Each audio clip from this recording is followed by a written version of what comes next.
इस कार्यक्रम के निवेदक हैं श्री दिगंबर जैन लोकुदेर तीर्थ क्षेत्र ट्रस्ट आगरा।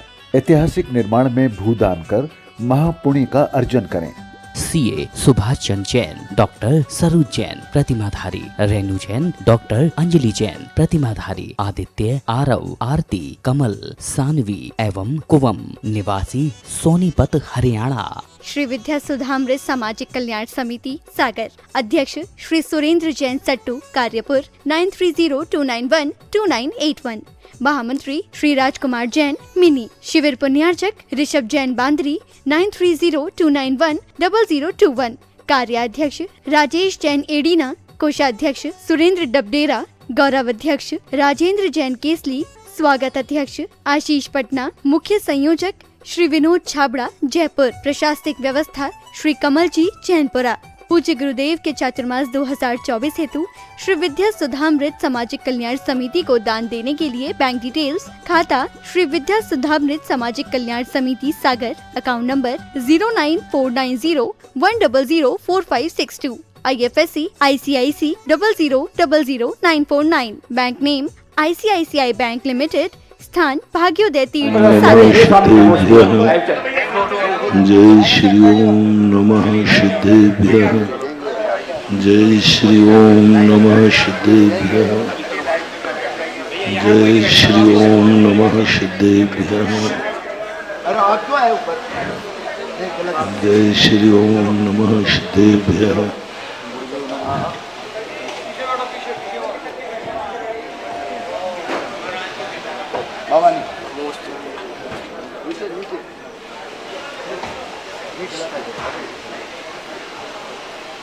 वो टेबल हटवा दो।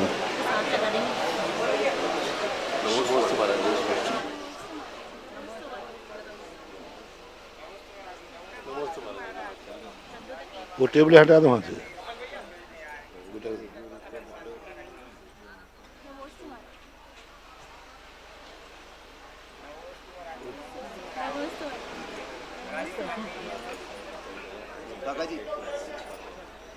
महाराज नमस्ते महाराज।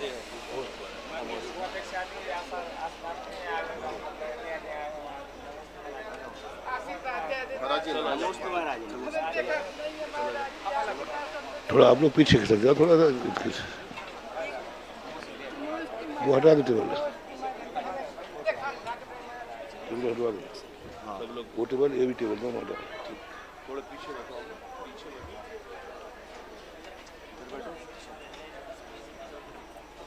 भगवान वाली बैठा, भगवान वाली बैठा जल्दी। पंच परमेष्ठी भगवान की, आचार्य श्री गुरुवर कुंद कुंद महाराज की, आचार्य श्री गुरुवर विद्यासागर महाराज की,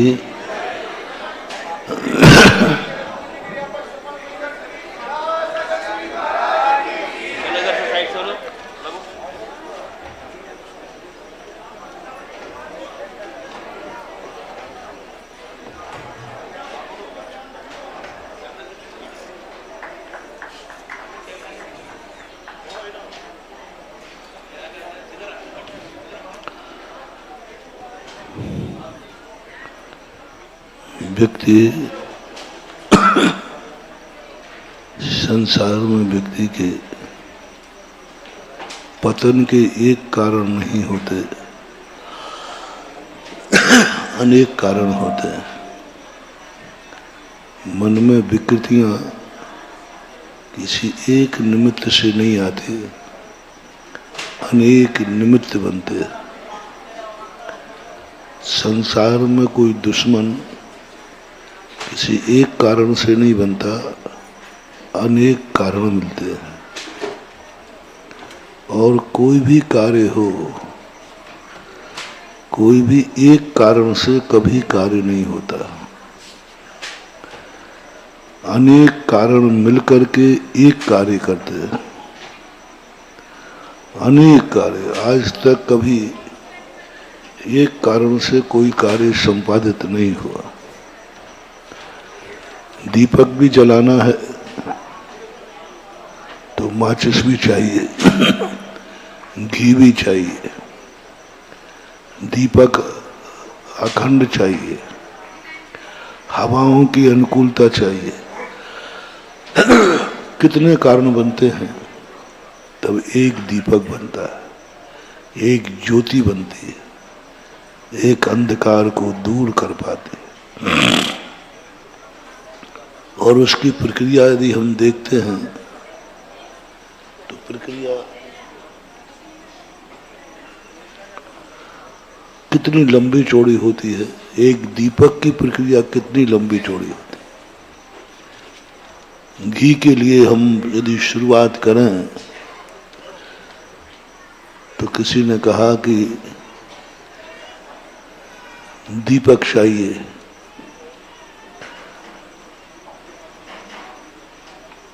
दीपक चाहिए तो ज्ञानी व्यक्ति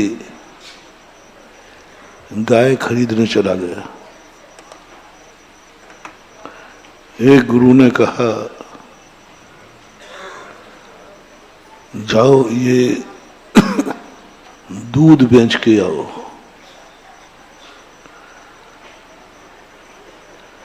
दूध बेच के आओ, और दे क्या रहा था, घास, भूसा। तो शिष्यों ने सोचा कि भाई साक्षात भूसा दे रहा है और कह रहा है ये दूध बेच के आओ। अब दूध बेच के कैसे आए, सामने तो भूसा दिख रहा है। गुरुजी ये तो भूसा है। गुरुजी कहते हैं कि तुम मुझे सिखाने वाले कौन हो? मैंने कह दिया ना कि ये दूध है तो है। ध्यान का पहला सूत्र होता है समर्पण। ध्यान का पहला सूत्र है अपने आप को सब कुछ समाप्त कर दो। कुछ भी नहीं हूं मैं कुछ नहीं जानता हूं। गुरुजी बताओ मैं कौन हूं? यदि तुमने कहा कि मैं फलाना चंद हूं, फलाने का बेटा हूं, ये सब चीजें गुरु के पूछने पर मायना नहीं रखती। लेकिन इससे ज्यादा तुम कुछ जानते नहीं हो। जो तुम हो बस उससे ज्यादा तुम्हारे ज्ञान में है ही नहीं। तुम अपने आप को यदि 24 घंटे की स्थिति देखो तो तुम खुद अपने आप में ऐसा मानोगे कि मैं कुछ हूं ही नहीं। तुम हो क्या, तुम ये नहीं समझ पाए अभी तक। तुम कहते हो मैं फलाने पिता का बेटा हूं। पिता तो मर गया, अब बेटा कौन कहेगा? तुम कहो कि मैं पिता हूं, बेटा मर गया, फिर क्या है? तुम कहो मैं पति हूं, पत्नी मर गई तो क्या है? भाई हो, जिनकी बहन नहीं है वो भाई कैसे है? तुम मनुष्य हो तो मनुष्य गति भी चली जाएगी। 24 घंटे में आप देखना तुम स्वयं क्या हो ये बताओ। जितने भी अपने टाइटल फेस हो रहे हैं सब पराधीन है। एक भी अनुभूति स्वाधीन नहीं हो रही, पराधीन हो रही है। एक भी कभी तुम्हें अनुभूति हुई हो कि सब कुछ लुट जाए तब भी मुझे मालूम है कि मैं कौन हूं? हमारे पास जो कुछ भी है सब कोई ना कोई कारण से है। हम द्रव्य बन ही नहीं पा रहे, हम तत्व बन ही नहीं पा रहे। हमें इन पदार्थ रूप में, वस्तु स्वरूप में ऐसा उलझा दिया कि मैं अपना अस्तित्व भूल गया। इसलिए आप लोगों को जब पर का अभाव होता है तो रोना आ जाता है, क्योंकि तुम्हें लगता है अब बचा क्या। अब बचा क्या, कुछ रहा ही नहीं। उस समय ये अनुभूति नहीं होती, सारी दुनिया भली मर गई हो, मैं तो हूं, ये अनुभव नहीं आता। वहां अनुभव क्या आता, अब बचा क्या है, अब क्या बचा, कुछ नहीं बचा, सब कुछ बचा क्या। अब हमारे जिंदा रहने से भी ये दो चीजें आप लोगों की सबसे ज्यादा वीक हैं। जब घर में तुम्हारा धन वगैरह भी लुट जाए तो कहते अब सब चला गया, अब क्या बचा, अब चोर मान लो सब ले गया, तो एक ही सब, वो तो सब ले गया, अब क्या बचा, अब मतलब नहीं। घर में कोई मर जाए तो भी तुम कहते अब क्या रखा, पिता की छाया थी उड़ गई, और बेटा बिटिया चला जाए तो फिर तो समझ लो तुम बचे नहीं। तुम कहते अब तो रहने से मतलब ही क्या निकला, अब काय के लिए जी रहे, क्या जीने से मतलब क्या। उस समय अध्यात्म ग्रंथ काम करता है। अध्यात्म ग्रंथ का अर्थ ये नहीं है कि कुछ सद्भाव दिला देना। संसारी व्यक्ति सदा अभाव में जीता है। पहला सबसे बड़ी कमी है अभाव की। तुम लोग दुखी क्यों हो, तुम इस बात से दुखी हो जो तुम्हारे पास नहीं है उसकी अनुभूति कर रहे। पहला एक क्रम बना रहा हूं, तुम्हारे पास जो है उसका आनंद नहीं है, तुम्हारे पास जो नहीं है उसका दुख तुम्हें है। बस यह सबसे बड़ा संसारी प्राणी का वीक पॉइंट होता है। दाम बिना निर्धन दुखी, तृष्णा वश धनवान, कहूं न सुख संसार में, शब्द देखो जान। इतना खतरनाक शब्द है ये, अभाव की अनुभूति है। और ये अभाव की अनुभूति हमें इतना परेशान करती है कि चक्रवर्ती को भी चैन से सोने नहीं देते, भोजन की थाली को खाने नहीं देता। बस अभाव, यह मेरे पास नहीं है। जो नहीं है उसकी तो हम टेंशन कर रहे हैं, जो है उसका आनंद नहीं ले रहे हैं, आते ही नहीं आनंद। और ये सबसे बड़ा मूर्ख अज्ञानी, इसी को हमारे यहां मिथ्या दृष्टि बोलते हैं। जब जब तुम्हें अभाव की अनुभूति हो, समझ लेना अब बुरे दिन आने वाले। बहुत बड़ा मोटिवेशन दे रहा हूं। जब जब अभाव की अनुभूति हो, बुरे दिन आने वाले। जो हमारे पास है उसकी कीमत नहीं। मैं बहुत बार कहता हूं, आपके पास साइकिल है, ये कोई गाड़ी है क्या, ये कोई गाड़ी है क्या। गाड़ी कहती मैं तुझे छाती पे बैठा के ले जा रहा हूं, मुझे ही खोज रहा है, चल खत्म कर इसको। 90% जो आपके पास, ये कोई चीज है क्या? वो साइकिल कह रही मैं ही तेरा उपकार कर रही हूं। 99% लोग साइकिल को कोसते हैं, और बाजू से कोई गाड़ी और निकल जाए तब तो साइकिल उठा के पटा कर देगा कि अगली दिवाली तक वो साइकिल भी नहीं बचना तुम्हारे पास, पैदल चलोगे। बहुत बड़ा ये जैन दर्शन ने अध्यात्म का रूप ले लिया, लोक व्यवहार ने उसे रैकी ने थैंक्स का रूप ले लिया। अपनी जिंदगी में मैं बहुत बार कहता हूं, झोपड़ी है, कोई झोपड़ी है क्या? दिवाली के दिन आपके हाथ में सूखी रोटी है, बिल्कुल बाजरे की, दिवाली का दिन है। बोलो 99% लोग क्या कहेंगे, कोई भोजन है क्या? ये तो कुत्तों को भी नसीब नहीं होता, जानवर, कोई भोजन है क्या? खत्म। अगली दिवाली तक वो रोटी भी गायब हो गई। ये कोई रोटी भोजन है क्या? कोसना, अपनी किस्मत को कोसते रहते, ये कोई किस्मत है क्या? अपनी जिंदगी को कोसते रहते हैं। ये कोई जिंदगी है क्या? बहुत बड़ा मोटिवेशन दे रहा हूं, सारे जगत के लोग सुने। जो तुम्हारे पास है, जो दशा भी है, उसको यदि आपने कोस दिया, ये कोई जीवन है क्या?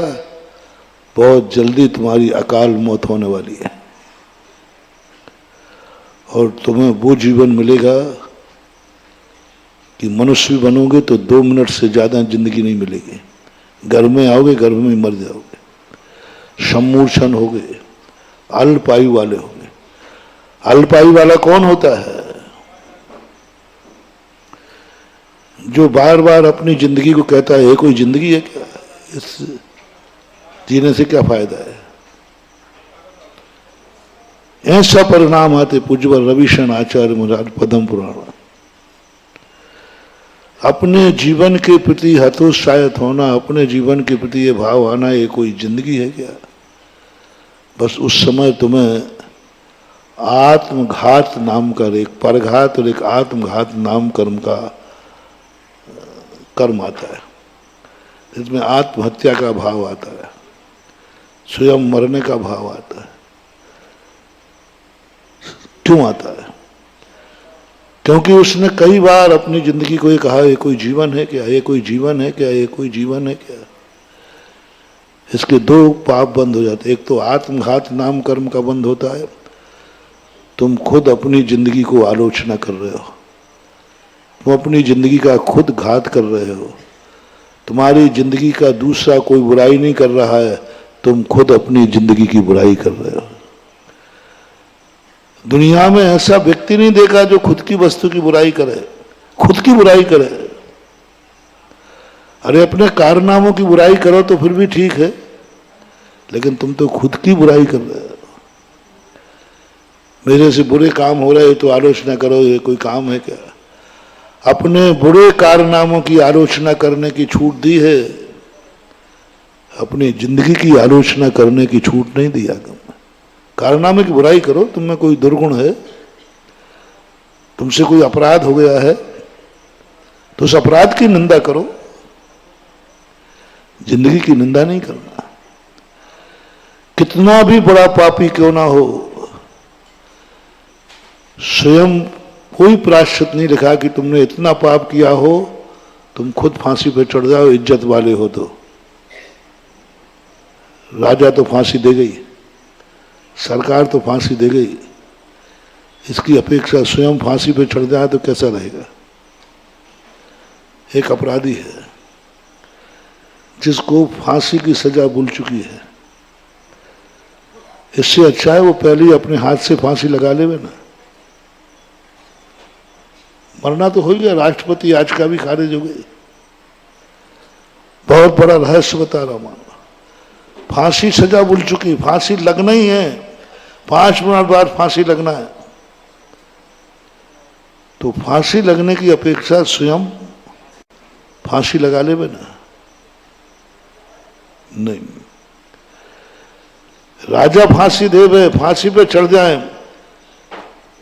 लेकिन कितना भी बड़ा अपराध हो जाए स्वयं की हत्या करने का भाव भी नहीं करना, ये कहा गया। तो राजा तो फांसी देगा, राजा देवे। दूसरा यदि मेरी जिंदगी को मर्डर कर देता है तो कोई पाप नहीं है, कर दिया, उसकी मर्जी थी। लेकिन स्वयं का आत्मघात करने का भाव करना बहुत खतरनाक। धर्म के लिए करना बात अलग है, जैसे सतियों ने किया, उन्होंने आत्मघात नहीं किया है, उन्होंने धर्म को बचाया है। धर्म की रक्षा करने के लिए मरने की स्थिति बनती है, वो आत्मघात में नहीं है। वो तो बहुत प्रशंसनीय है, सभी दर्शनों में लिखा है कि जब धर्म ना पले, धर्म की चर्या ना पले तो समाधि ले लेना चाहिए। लेकिन मैं तो उस समय कह रहा हूं कि तुमसे अपराध हो गया है, मात्र इसलिए कि सरकार फांसी पे चढ़ाएगी तो मैं ही चढ़ जाता हूं। नहीं, सरकार चढ़ाए तो चढ़ाए, तुम्हें मरने का भाव भी नहीं करना। प्रणाम भी नहीं करना, एक सेकंड पहले मरने का भाव नहीं करना। वो मारेगा, मर जाएंगे। मौत आए तो डरना नहीं और मरने का भाव कभी करना नहीं। एक सेकंड की भी मौत कम करने का भाव नहीं करना, क्योंकि आत्मघात प्रकृति पाप प्रकृति है। और ये पाप प्रकृति हम बांधते हैं अपनी जिंदगी को कोसने से। मैंने बहुत देखा कि आत्मघात का कर्म बंद कैसे होता है, कैसे व्यक्ति आत्महत्या कर लेता है, कैसे स्वयं को मरने का भाव कर लेता है। दूसरे का तो मालूम है, तुमने उसको मारा था वो तुम्हें मार देगा, तुमने बकरा काटा था बकरा का तुम भी कटोगे, तुम भी मरोगे। दूसरे को तुमने मारा है तो तुम मरोगे, वो भी तुम्हें मारेगा, ये तो समझ में आ गई। लेकिन मैं खुद अपने आप को मारूंगा, ये कौन सा कर्म है, ये कौन से पाप से बनता है? ये विचारणी बहुत बड़ी चीज है। ये जो आत्मघात का कारण जो मैंने खोजा शास्त्रों में, सभी कर्मों के कोई ना कोई कारण मिल जाते थे, सब मिल गए। ऐसा करने से ऐसा होता है, निंदा करने से नीच को होता है, ये सब मिल गया। लेकिन बहुत वर्षों तक चिंतन किया, आत्मघात का भाव कौन से परिणाम से आता है, आत्मघात कब बनता है, शास्त्रों में मिल ही नहीं रहा। आत्मघात करने का क्या कारण है, कौन सा परिणाम जीव करता है जो आत्मघात नाम का एक कर्म होता है, वो बन जाता है। 3-4 कारण खोजे, पूज्यवर अकलंग स्वामी राजवार्तिक में मिला ऐसा। तुम्हें मालूम है कि इस प्रक्रिया करने से आयु कर्म की उदीर्णा होती है, अकाल में मर जाते हैं। ऐसा कार्य तुम करते हो तो आत्मघात नाम का कर्म का बंध होता है।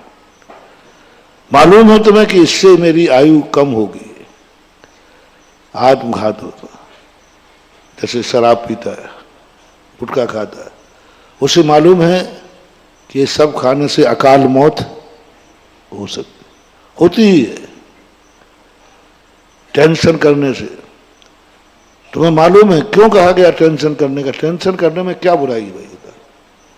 अरे सामने विपदा आई है, टेंशन कर रहा, इष्ट का वियोग हो गया तो टेंशन हो गया, अनिष्ट का संयोग हो गया टेंशन हो गया। क्या बुराई टेंशन करने में, क्या बुराई बता? अनर्थ हो गया, पर टेंशन करने में कोई बुराई नहीं है। आर्त ध्यान कोई बुरा कर्म नहीं है। दुख है, अरे भाई दुख है तो रोने में क्या बुराई बता भाई? दुख है, सिर दर्द हो रहा है तो रोएगा नहीं तो क्या, हंसेगा क्या? कांटा लगा है तो रोएगा नहीं तो क्या, हंसेगा क्या? बीमार हो गया तो हंसेगा नहीं तो क्या, हंसेगा क्या, रोएगा? कैंसर हो गया वो रो रहा, बीमारी आ गई रो रहा। मुझे बात समझ में नहीं आती कि भाई दुख में रोने में क्या आपत्ति है, दुख में ही तो रो रहा है। हाँ, सुख में रोने की बात अभी मैं चल रहा था, वो बाद में बताता हूं। दुख में रोने के लिए क्यों मनाही कर रहा है? नकली तो रो नहीं रहा, बनावटी रो नहीं रहा है, उसको वेदना है, बेचारे को रो रहा है, उसको टेंशन है, दिवालिया हो गया है, टेंशन कर रहा है। गरीब परिवार में कोई अकाल मौत हो गई, टेंशन कर रहा है। इसमें क्या कुछ भी बुराई, नैतिकता के नाते तो बुराई है नहीं। यदि दुख में कोई व्यक्ति दुखी होता है तो संसार उसे बुरा नहीं मानता, कानून भी बुरा नहीं मानता। कानून कहता दुख है तो दुखी होगा, लेकिन मात्र जैन दर्शन के अंदर ये खोज बहुत बड़ी खोज है। और पूज्यवर उमा स्वामी महाराज ने खोजी, दुख में दुखी मत होना, इससे दुख बढ़ता है।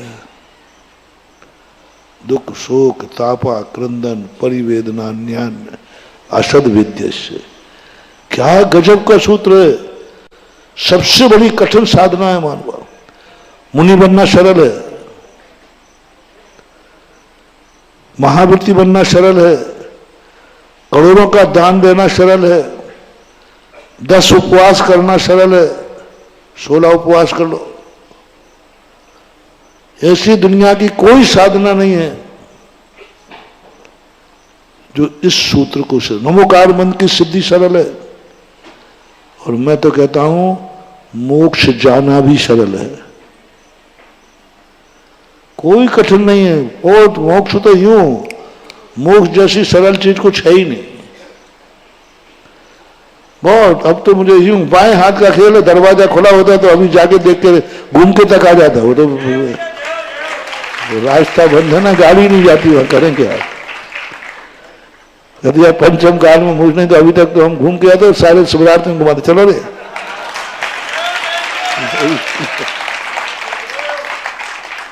लेकिन क्या करें, वहां बंद है, स्टे लगा हुआ है, तुम नहीं जा सकते, पंचम काल के जीवन नहीं जा सकते। भाई ठीक है।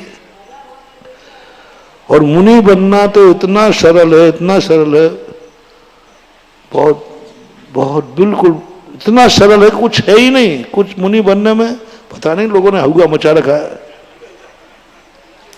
तुम लोगों के कष्ट देख करके, ये भाग्योदय में मरीजों को देख करके लगता है अरे राम राम राम, क्या इनकी, तुम्हारी ग्रस्तों की टेंशन देखकर लगता है कि मैं तो बड़े मजे में हूं।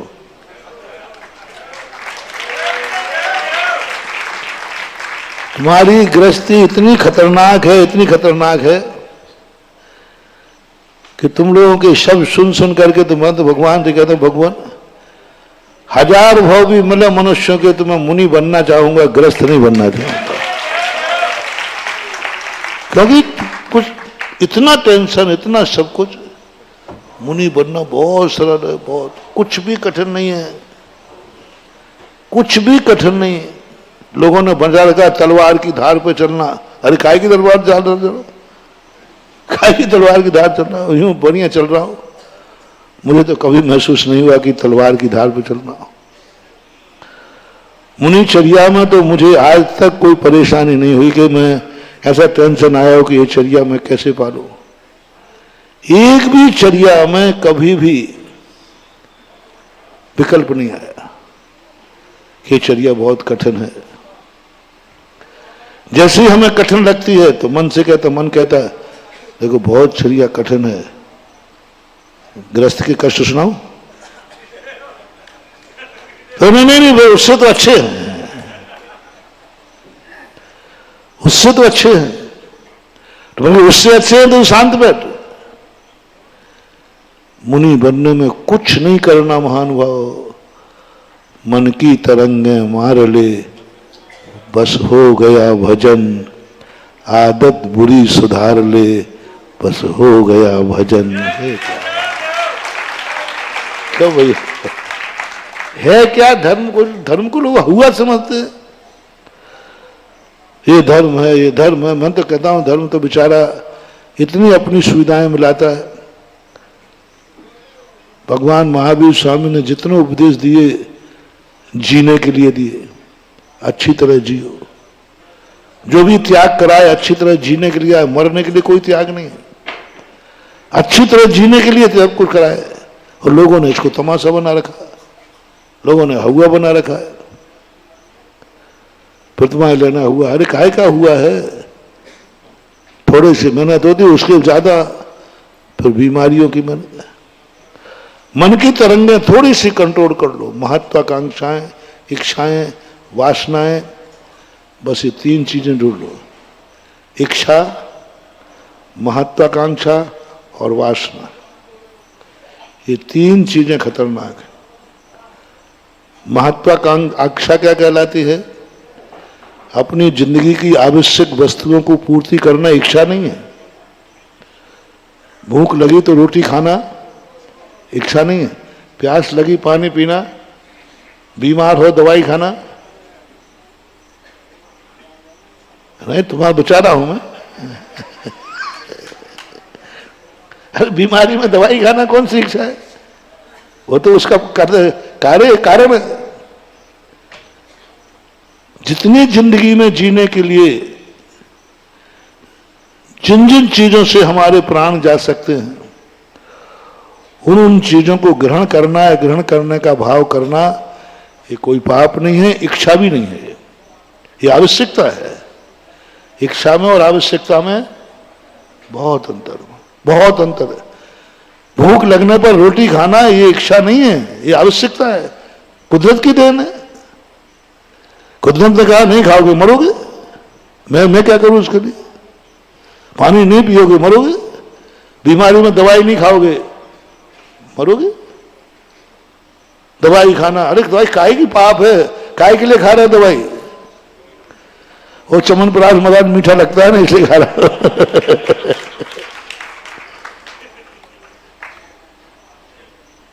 जितने भी दवाइयां हैं इस सब में महावीर स्वामी का सिद्धांत लागू होता है। अवक्ष नहीं, गलत नहीं। दवाई खाने वाला व्यक्ति मरने के लिए खा रहा है कि जीने के लिए?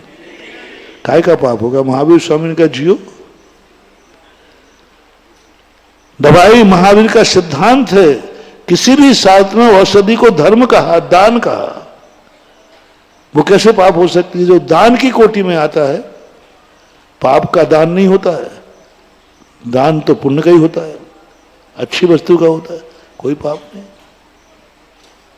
आप ग्रस्त हो, कपड़े पहनते हो, कौन सा पाप करते हो? ग्रस्त होकर कपड़े नहीं पहनते हो, आगम की आज्ञा है कि तुम पहन रहे हो? हाँ, घर में रहकर नंगे घूमो, अरे कपड़ा कपड़ा नहीं, कोई इच्छा नहीं है। ये सभ्यता है, ये सभ्यता है। घर का मकान बना रहे हो, कोई असभ्यता नहीं है, सभ्यता है, होना चाहिए। ये इच्छाओं की कोठी में मत लो। अपने परिवार के तुम कार्य कर रहे हो, बेटा बिटिया को पढ़ा रहे हो, इच्छाएं उसको शिक्षा दे रहे हो, शादी विवाह कर रहे हो, ये इच्छाओं के अंतर्गत नहीं आता। ये अवस्था के अनुसार व्यवस्था है, मोटिवेशन। पहले अपनी अवस्था पहचानो कि अवस्था क्या है, और अवस्था के अनुसार जो जो व्यवस्थाएं हैं उन व्यवस्थाओं को आप इच्छाओं में नहीं लेना, पाप में नहीं लेना, क्योंकि उस अवस्था में वह ग्रहण करना ही व्यवस्था है। उस अवस्था में वह चीज ग्रहण करना ही व्यवस्था है, उसको कुछ नहीं कर सकते, कुछ नहीं कर सकते। शांतिनाथ भगवान को चक्रवर्ती बनना पड़ा। उनके राज्य में भी मिथ्या दृष्टि लोग थे, मिथ्या अनायतन थे। चक्रवर्ती होकर, तीर्थंकर होकर के अनायतनों की रक्षा कर रहे, अनायतन को सुरक्षा दे रहे। अनायतन किसे कहते? 6 अनायतन, कुगुरु, कुदेव, कुसात, उनके प्रशंसक। शांतिनाथ की प्रजा में कुगुरु, कुदेव, कुसात को मानने वाले प्रशंसक थे कि नहीं थे? प्रजा थी उनकी, और प्रजा की रक्षा की। कितने अन्य आयतन को किसी ने तोड़ लिया, कब्जा कर लिया, तो उसको सुरक्षा प्रदान करेंगे कि नहीं? शांतिनाथ भगवान है, राजा है, और किसी अजय नायक साहब इन्होंने हमारा मंदिर तोड़ दिया, और शांतिनाथ सम्यक दृष्टि है, जैन है, और मंदिर अन्नमति का है, जनधन विरोधी है, और राजा जैन है। बोलो उसको सुरक्षा करेंगे कि नहीं? मुआवजा दिलाएंगे कि नहीं? मिथ्या दृष्टि को मुआवजा दिला रहे, मिथ्या अनायतन को द्वारा बनवा रहे, उसका कब पैसा दिलवाया? राजगद्दी पे बैठे हो, यहां धर्म की नीतियां नहीं चलेंगी। राजा की अवस्था है तो राजा की व्यवस्था करना पड़ेगी आपको।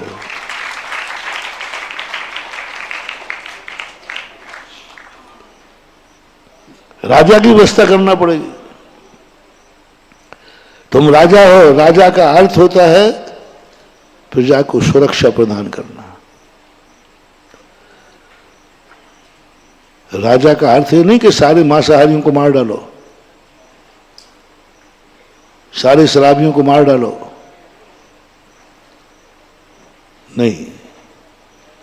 अपराध की क्वालिटी क्या है, उस क्वालिटी के अनुसार यदि कोई शराबी का मर्डर कर दे तो कौन सा बुरा कर दिया बोला हुई? अरे समझ में नहीं आया?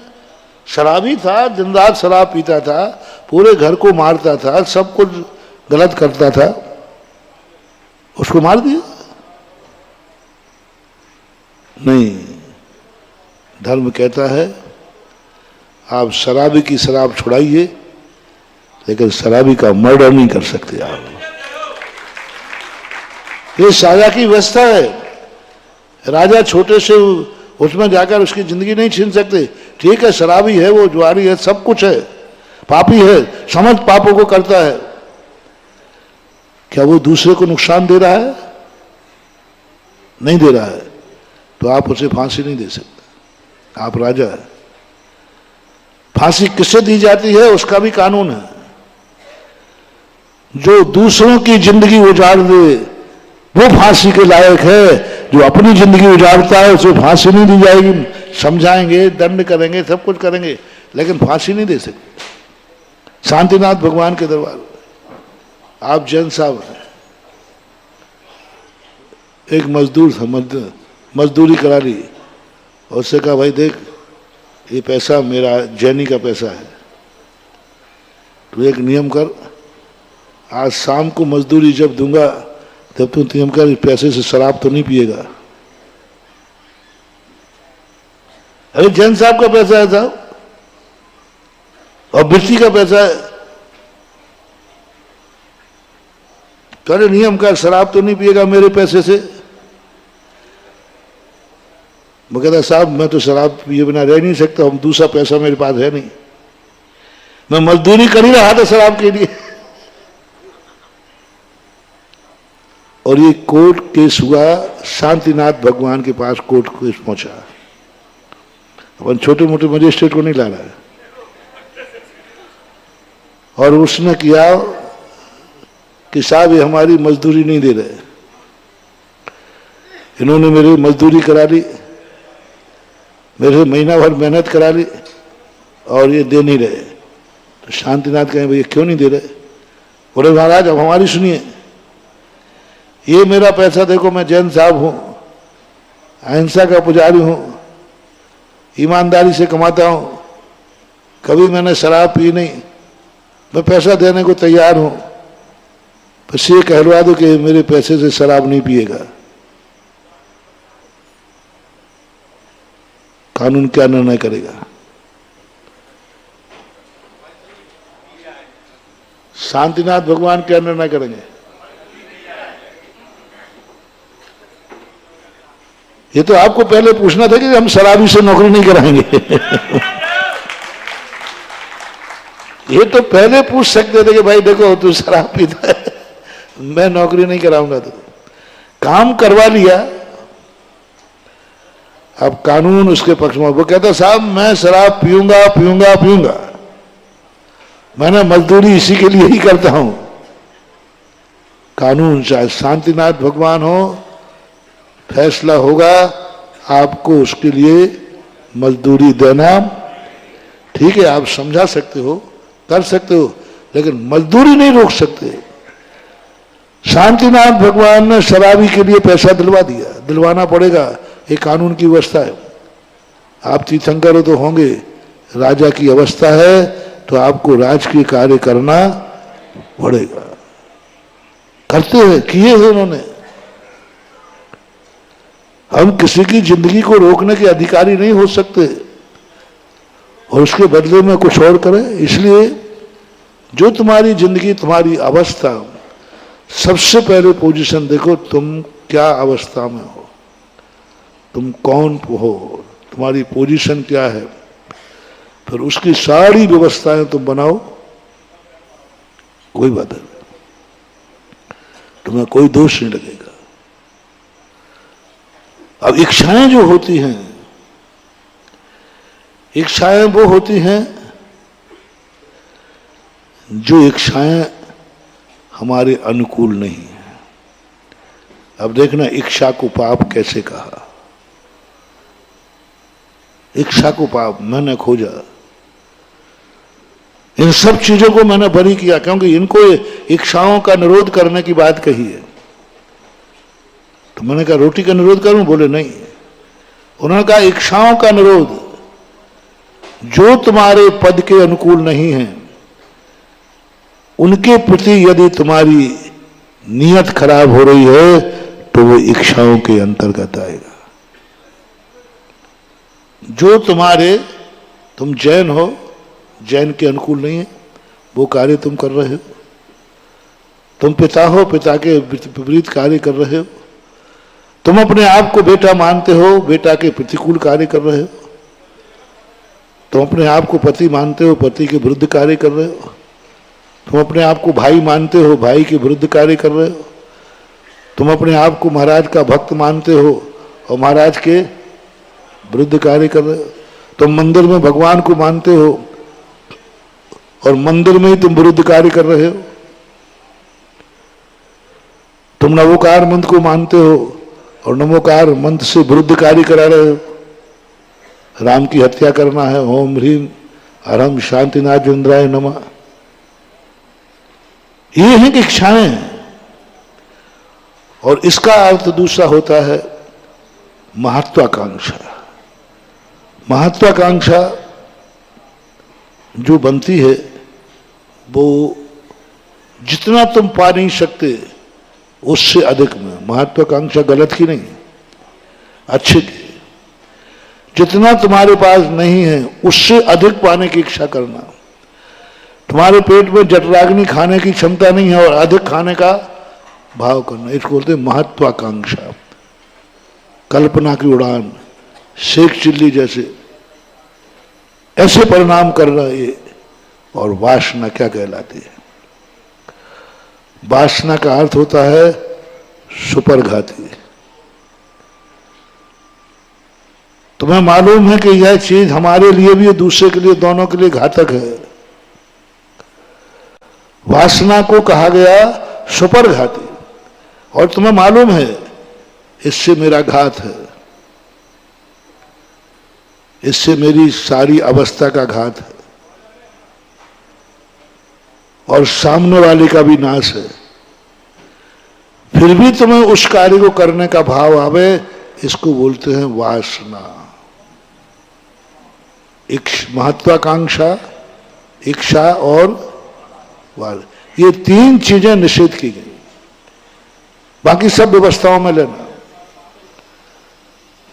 सबसे निकृष्ट वासना कि ऐसा कार्य करना जिसमें स्वयं का भी नाश हो जाए और दूसरे का भी नाश हो जाए, उसको तो सर्वथा छोड़ देना।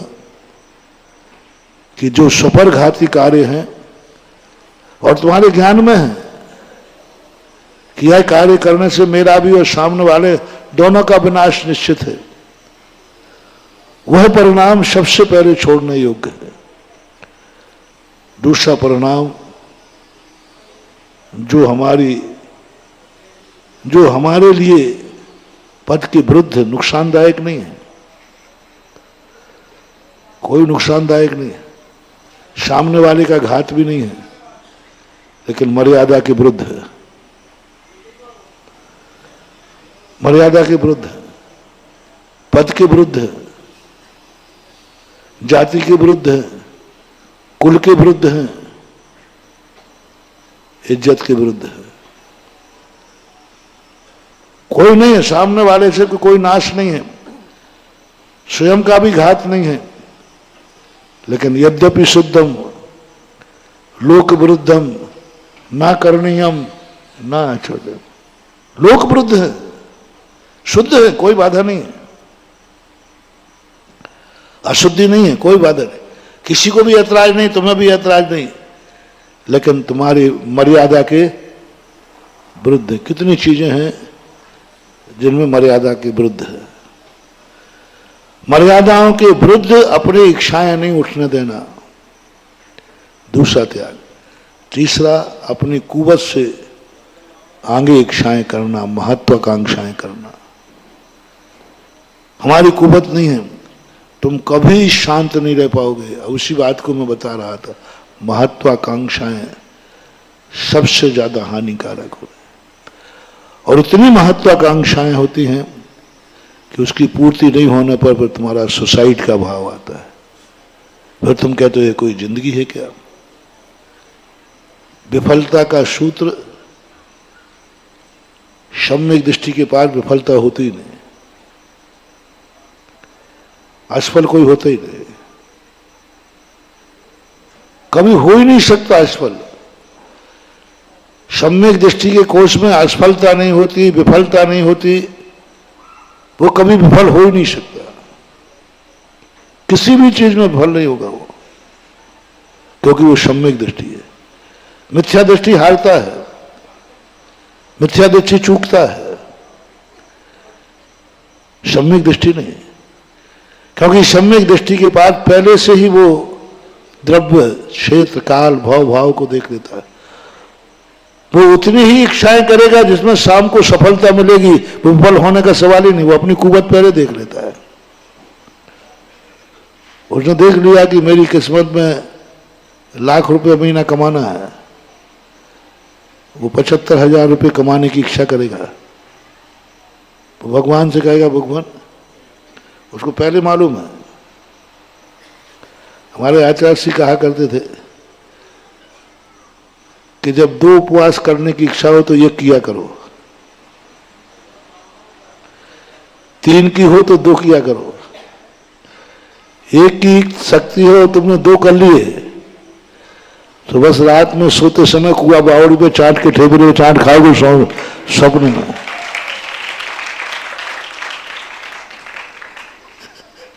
हाँ, कई लोग खाते, महाराज जी अनंत 14 को मैंने रात में खा लिया। मैंने क्यों? अरे नहीं महाराज ऐसे नहीं खाया। क्या बात है, आज उपवास था रात में खा गया। स्वप्न में हो जाता ना, क्यों हो गया?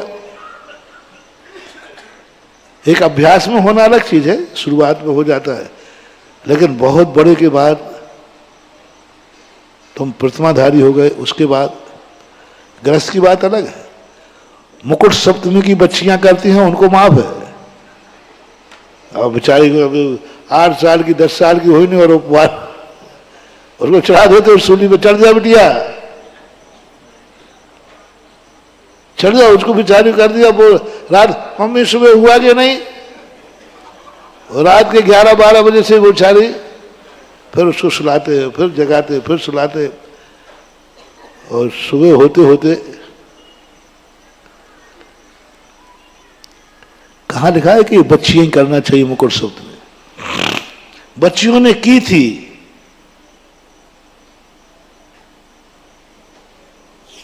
इतनी छोटी बच्चियों से भी मत कराओ, उनको रात निकालना मुश्किल हो जाए, हार्थ ध्यान हो जाता है,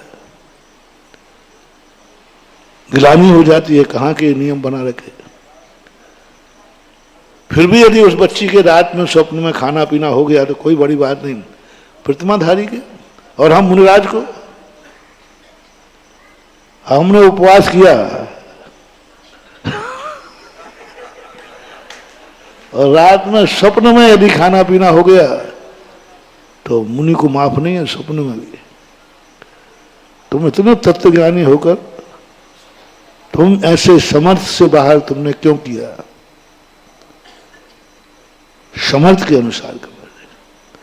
इसी प्रकार आप लोगों को तुम्हारी कुवत 1 लाख रुपए महीने कमाने की है, उदाहरण दे रहा हूं, तो आप संकल्प कीजिए, भगवान से प्रार्थना कीजिए, भगवान इस महीने मुझे 75,000 रुपया कमाने का भाव है।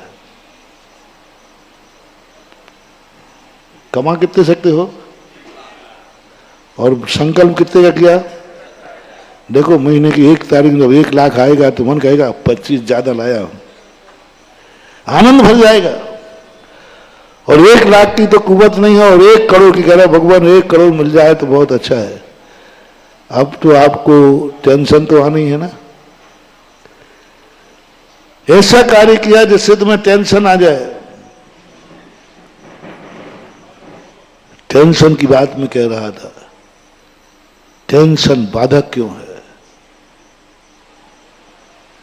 पहले बताओ टेंशन आया क्यों है? महत्वाकांक्षा से,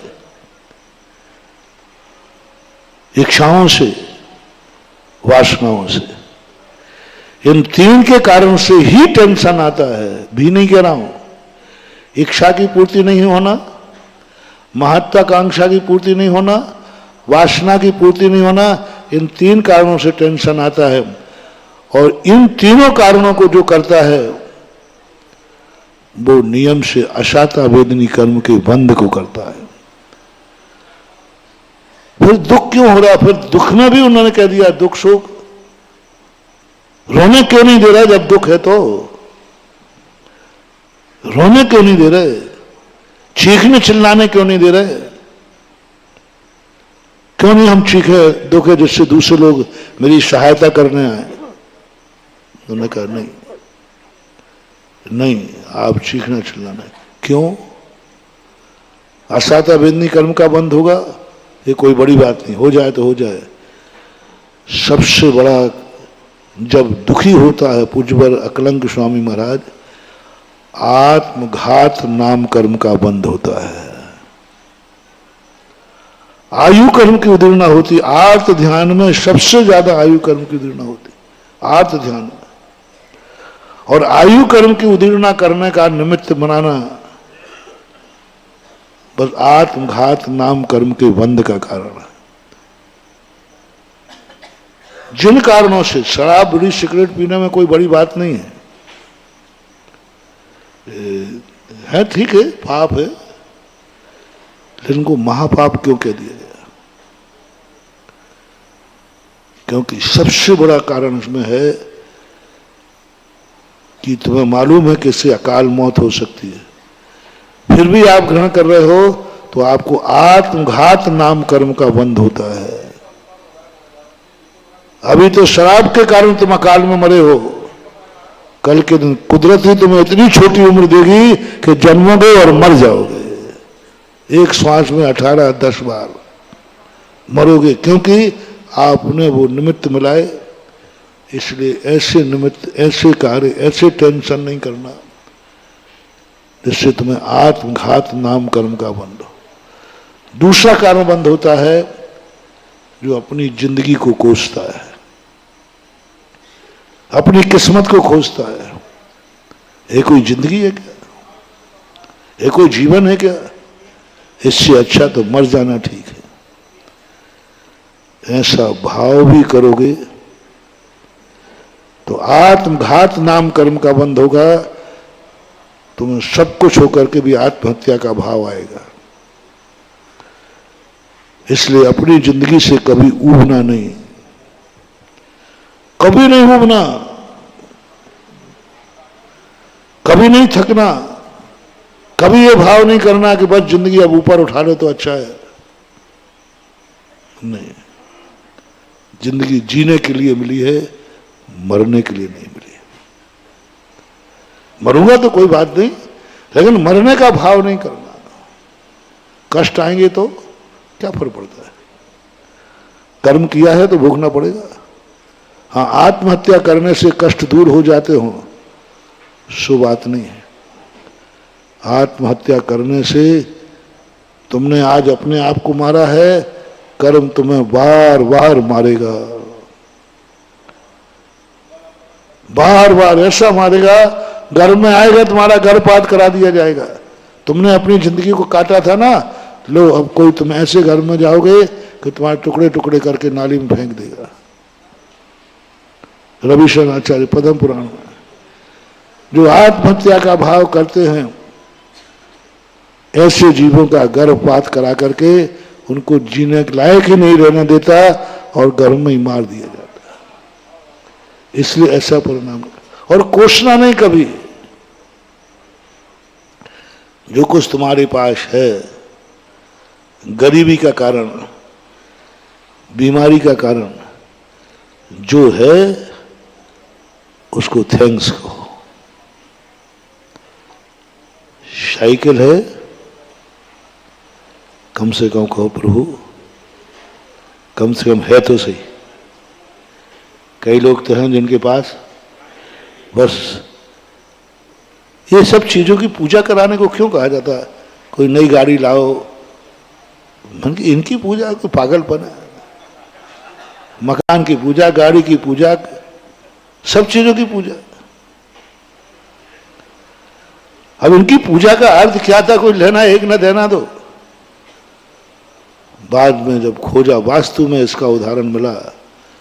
पूजा का अर्थ है उसको वेलकम, थैंक्स, वेलकम। जो कुछ भी है, किसी भी चीज को स्वीकार करो, आदर लिखा है। जूते भी स्वीकार करो तो आदर के साथ, उनको पूजा नहीं कहा है,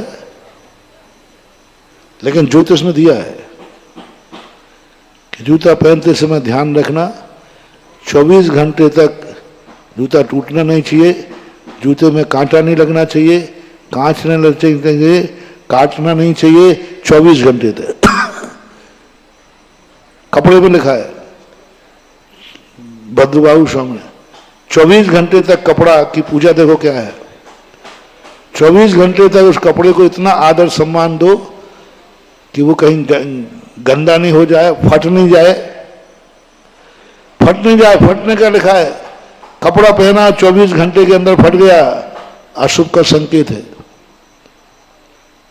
कोई नई वस्तु तुम खरीद के लाए और तुरंत नुकसान हो गया, अशुभ संकेत है। तो ये इसकी पूजा हो गई। सावधानी। क्यों? क्योंकि तुमने उसको वेलकम कह दिया। आज तुमने साइकिल को वेलकम किया, पूजा की, उस पर केसर डाला और ये मान करके कि प्रभु तेरे दरबार में कुछ तो था जो मेरे लायक था, तूने कुछ लिया नहीं है, दिया ही है। यदि तुमने साइकिल को कोसा नहीं तो अगली साल मोटरसाइकिल दिवाली पर पक्की है। और मोटरसाइकिल को कोसा नहीं तो 4 व्हीकल पक्का है। तुम्हारी आदत है कि नया मॉडल आते ही पुराने को ऐसा कचरा डालते हो कि कुछ पूछो है क्या है, क्या है, क्या है। सूखी रोटी तुम्हारे पास है, महानुभाव करके देखना। जिस दशा में तुम हो उस दशा का एक बार वेलकम करके देखो। 6 महीने मेरी बात मान लो। जिस दशा में हो उस दशा में दिवाली की सूखी रोटी है। प्रभु तेरा बहुत बड़ा शुक्रिया। ना जाने कितने लोग यहाँ हैं जो दिवाली के दिन भी सूखी रोटी। प्रभु तेरे दरबार में कम से कम मेरा नाम तो है। सूखी रोटी के सही, और सूखी रोटी को प्रसाद मान के खा जाना। अगली दिवाली नहीं गुजर पाएगी, आपके पास रोटी भी होगी, उसके ऊपर मिठाई भी होगी। आप वेलकम तो कहिए जो है। झोपड़ी है तो झोपड़ी को वेलकम कहिए। परिवार जैसा मिला है, जो है जैसा है, कोसो मत। कहाँ का ये कोई परिवार है क्या? नहीं, अब तो है तो कोड़ीपति मिला है तो है, बस वेलकम, कोसो मत। मैना सुंदरी की सबसे बड़ी बात है, सारी दुनिया की महिलाएं रोती थी जब उनकी शादी के बाद विदा होती है ना, तो रोती। ये बात अलग है कि ऊपर ऊपर से रोती है, वो बात वो उनके जुम्मे छोड़ते हैं। वो कैसे रोती हैं वो हम पोल पट्टी खोलते नहीं भाई, वो तो मालूम मुझे सब है, क्योंकि तुम बता जाते हो। लेकिन मैना सुंदरी सही में नहीं रोई। एक दिन श्रीपाल पूछते हैं कि तुम्हें मेरे जैसे निकृष्ट पापी के साथ वाय कर दिया, तुम कभी अपनी किस्मत को कोसती नहीं हो? तुझे आज तक ये विकल्प नहीं आया कि मैंने क्या पाप किए जो ऐसे पति मिले, मैंने क्या पाप किए जो ऐसा बाप मिला? क्यों नहीं आता? क्या जवाब दिया? कम से कम मुझे मिला तो सही। और दूसरी बात है, दुनिया में लिखा है कि बीमारी की दवाई करो, रोगियों की सेवा करो, हमारा सौभाग्य है कि हमें घर में ही बीमार मरीज मिल गया, इसी की सेवा करूंगा। और तीसरी बात जो उसने कही, बहुत गजब की बात कही कि तुम पापी तो हो, तुम पाप तो किया है तुमने, और मैंने भी पाप किया है, तभी तो कोड़ीपति मिला। लेकिन इतना बड़ा पाप नहीं है जिसका कोई लाइलाज हो। लाइलाज पाप नहीं किया। बोले लाइलाज पाप नहीं, बोले तब तुम्हारी कभी जिंदगी में ठीक होने ही नहीं, जब तो तुमने राजपाट छोड़ के आए, श्रीपाद राजपाट छोड़ के आए थे, और दोबारा वापस होने का सवाल ही नहीं था। वो कोर्ट ठीक होना ही नहीं था, मौत के साथ ही खत्म होता। तो तब तुम्हारे ठीक होने की कोई गुंजाइश ही नहीं है। बोले मुझे विश्वास है कि मेरा पाप लाइलाज नहीं है, और जब मेरा इलाज होगा तो तुम्हारा तो अपने आप इलाज हो ही जाएगा। बोले मेरे पास पाप तो किया है लेकिन इलाज है। मैं जिस दिन भगवान सिद्ध भगवान की आराधना करूंगी उसी दिन मेरा पाप कट जाएगा, और मेरा पाप जब कटेगा जब तुम्हारी कंचन काया होगी।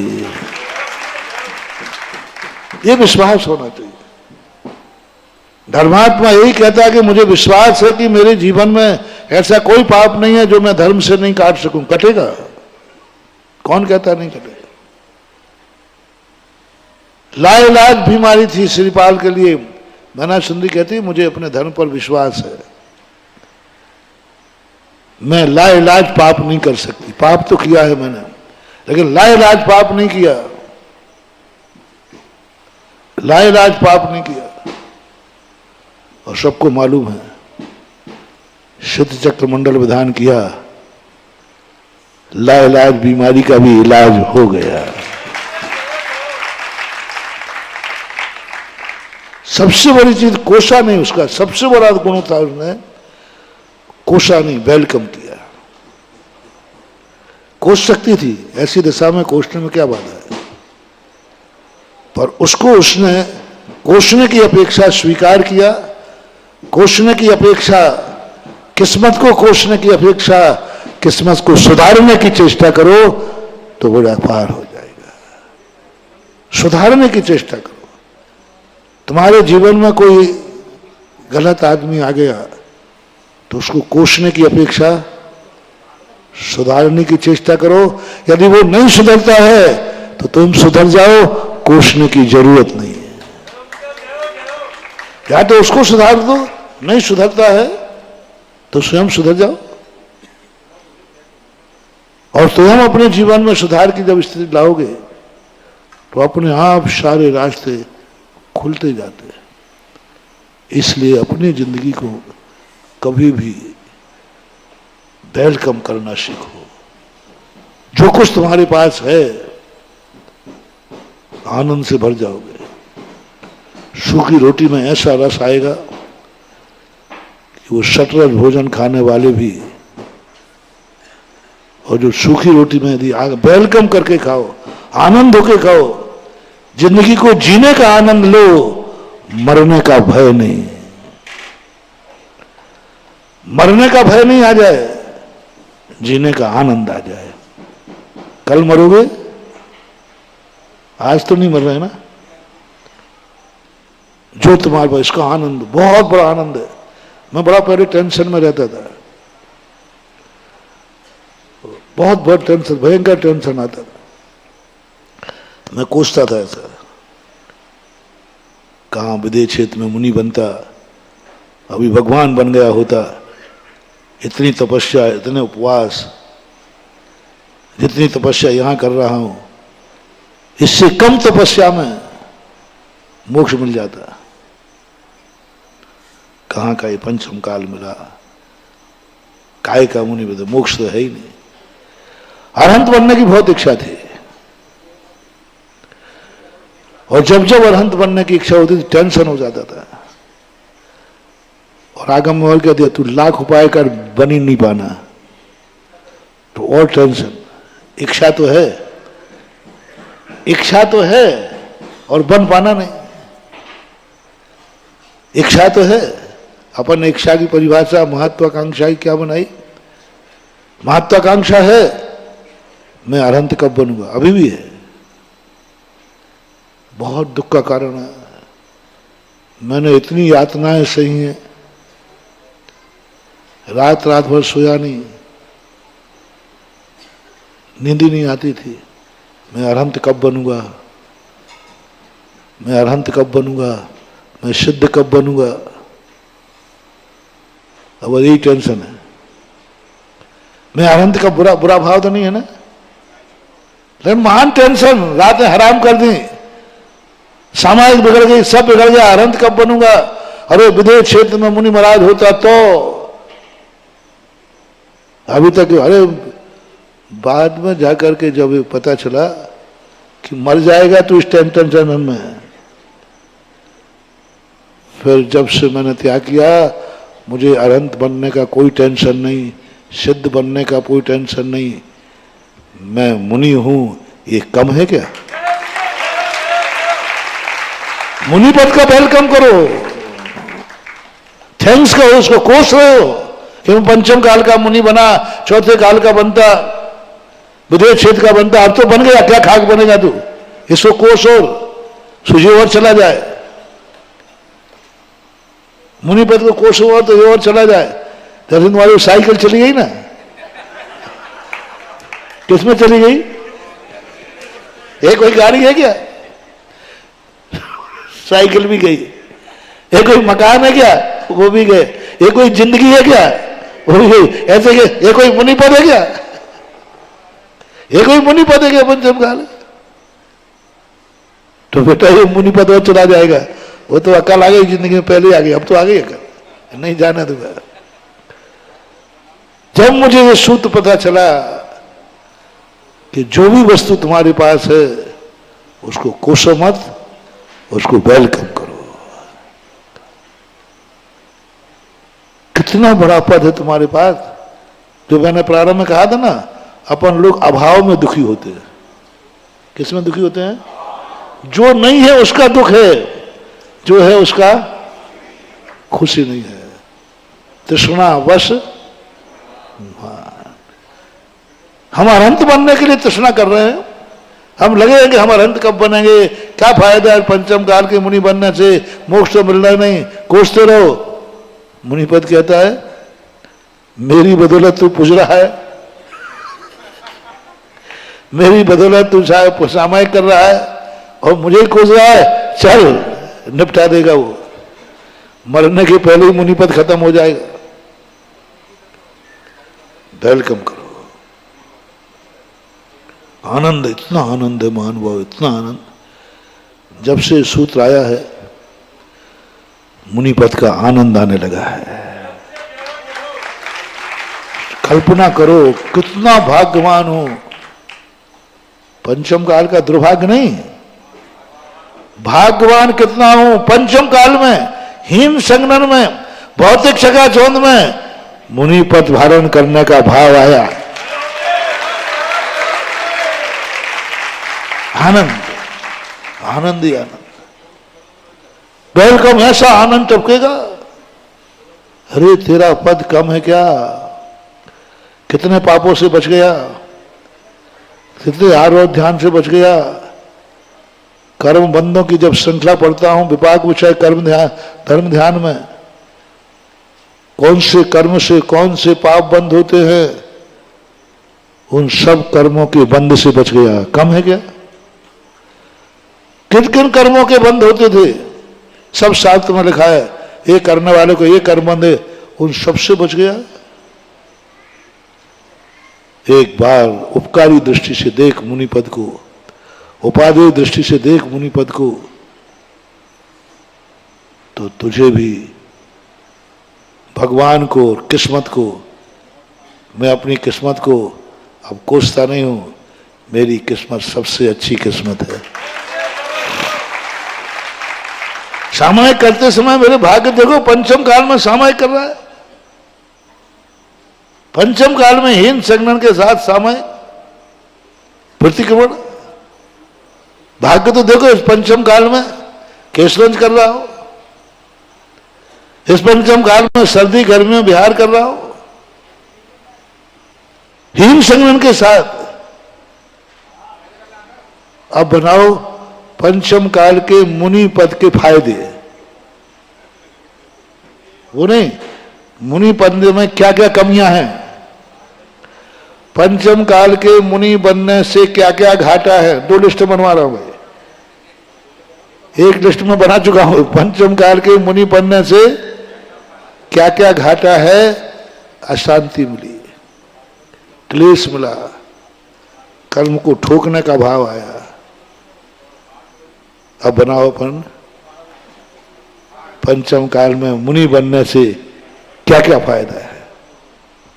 लिख नहीं पाओगे, कागज कम पड़ जाएगा, स्याही कम पड़ जाएगी। मुनि पंचम काल का कह रहा हूं, छठे का चौथे काल का नहीं। पंचम काल के मुनि बनने के फायदे देखो कितने हैं, कितने फायदे हैं। चलो तुम्ही से पूछ लेता हूं महाराज, हम तो यही कह देंगे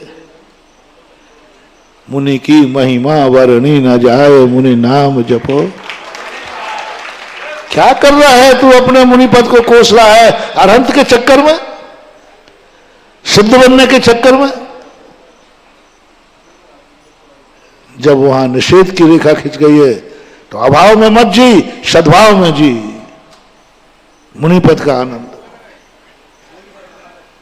गृहस्थ कह रहा है मुनि की महिमा वर्णी न जाए, और तू कह रहा है ये कोई मुनि पद है। गृहस्थ कह रहा है चलते फिरते सिद्ध है, और तुम कह रहे हो कि पंचम काल का कोई मुनि पद है क्या, जिस पद को पाने के बाद अरहंत भगवान नहीं बने। काय का पद है? नहीं, मैं सदा कहता हूं कोई भी धर्म, कोई भी नियम से कोई फायदा नहीं है। क्रियाएं शाति से पुण्य नहीं कराती, क्रियाओं में पुण्य बंद होता है, अकाम निर्जरा। कोई भी नियम, कोई भी व्रत, कोई भी मंदिर बनाना, दान देना, पूजन करना, व्रत करना, इन सब में कुछ भी फायदा नहीं है। इस कार्यक्रम के निवेदक थे श्री दिगंबर जैन लोकोदेर तीर्थ क्षेत्र ट्रस्ट आगरा। ऐतिहासिक निर्माण में भूदान कर महापुण्य का अर्जन करें। CA Subhash Chandra Jain, doctor Saroj Jain प्रतिमाधारी, Renu Jain, doctor Anjali Jain प्रतिमाधारी, Aditya, Aarav, आरती, कमल, सानवी एवं कुवम, निवासी सोनीपत हरियाणा। श्री विद्या सुधामृत सामाजिक कल्याण समिति सागर, अध्यक्ष श्री सुरेंद्र जैन सट्टू, कार्यपुर 9302912981। महामंत्री श्री राजकुमार जैन मिनी। शिविर पुण्यार्चक ऋषभ जैन बांदरी 9302910021। कार्याध्यक्ष राजेश जैन एडीना, कोषाध्यक्ष सुरेंद्र डबडेरा, गौरव अध्यक्ष राजेंद्र जैन केसली, स्वागत अध्यक्ष आशीष पटना, मुख्य संयोजक श्री विनोद छाबड़ा जयपुर, प्रशासनिक व्यवस्था श्री कमल जी जैनपुरा। पूज्य गुरुदेव के चातुर्मास 2024 हेतु श्री विद्या सुधामृत सामाजिक कल्याण समिति को दान देने के लिए बैंक डिटेल्स, खाता श्री विद्या सुधामृत सामाजिक कल्याण समिति Sagar, account number 09490100562, IFSC ICIC 0000949, bank name ICICI bank limited, स्थान भाग्योदय तीर्थ सागर।